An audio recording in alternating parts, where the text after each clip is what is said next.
Alright folks, so here is a helpful video for the interactive problems on this physics website.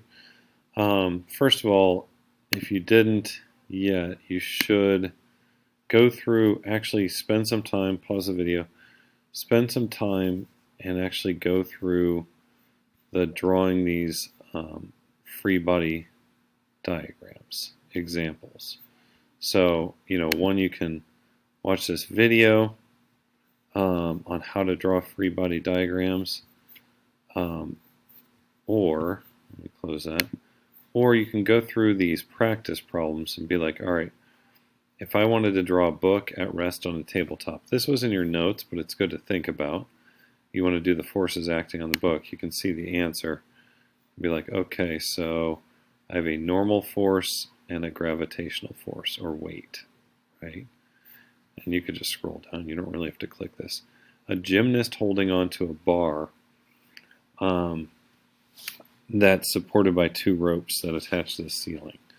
So draw the forces acting on the bar. So you'd have two tension forces. It's important you notice the difference. It's not a normal force. If it's a string pulling, it's actually the two strings pulling on the bar up, which are two tension forces, and one gravity force. But one thing to notice about here is, see how these two are shorter? If these two are the same length and the gravity was the same length, then you'd actually be floating up in the air, accelerating up in the air, which is not good. So if you added these two heights together, it would cancel out with the one force pulling down. There's two forces pulling up, one force pulling down. The books were the same because your book is sitting on the table. It's not sinking down through the table, like if the bottom were bigger. It's not floating up above the table, or accelerating up into the air like a floating book.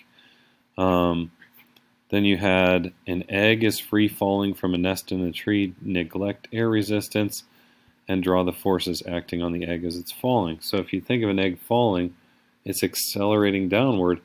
There's nothing really stopping it. Like the book has a table and a normal force, but an egg just has gravity pulling down on it, especially if you don't consider air resistance, which is why it's just, here's your egg, not the best egg ever, it's very square, and a gravity force down. So take a little bit and go through each one of these and actually look at the picture and pay attention to a gravity and see how this is air, the force of air resistance. And you have friction and applied force and normal and gravity. And see, if it's moving to the right, the applied force is bigger than friction. If we're moving to the left, the friction would be, or if it were slowing down, your friction would be bigger than the applied force.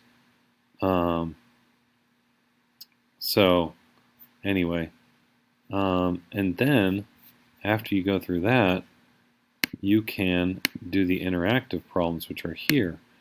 So this is what I wanted to give you a little help with to make sure you could figure it out. So if I open, I want to drag this bigger. You should too. I mean, otherwise it's tiny. So if we drag this bigger and hit start, you have all these problems. You're going to take a screenshot once you get them done. What's kind of cool is, okay, you get a situation, and it's a downward moving, this is different than last time, a downward moving skydiver who's just opened their parachute and is slowing down. So when I think about it, parachute, a skydiver, there's definitely gravity pulling down on them. So I need a downforce of gravity. Then I definitely need an up force. That would be your parachute is pulling, trying to slow you down, or air resistance. So I'm going to have an up force of air resistance. Now, if they were the same amount, I would be falling at a constant rate. But this says you are slowing down. So that means that your air resistance has to be winning the battle versus gravity if you're slowing down.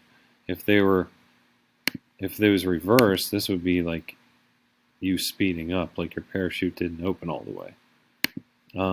So I do this, and then I hit check, And it says congratulations. I'll show you what happens if you miss it. See how there's a star there? So you'll take a screenshot, and we'll find a way to submit that once it's done. Once you get all of these done.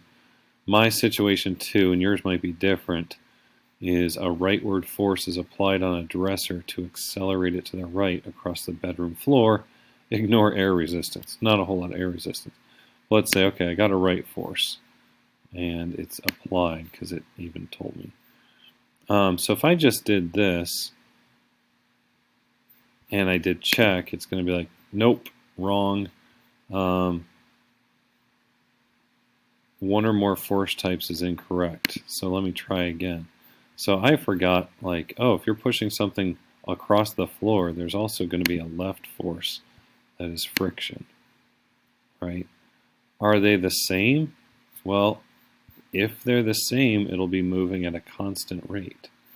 It didn't say it was constant rate, it said accelerating. So I need my applied to be a little bigger so it's moving faster. But I bet if I check this, it's still even wrong. Check this out. Boom, wrong. You're like, what the heck? What did I forget? I'm moving right. I have friction.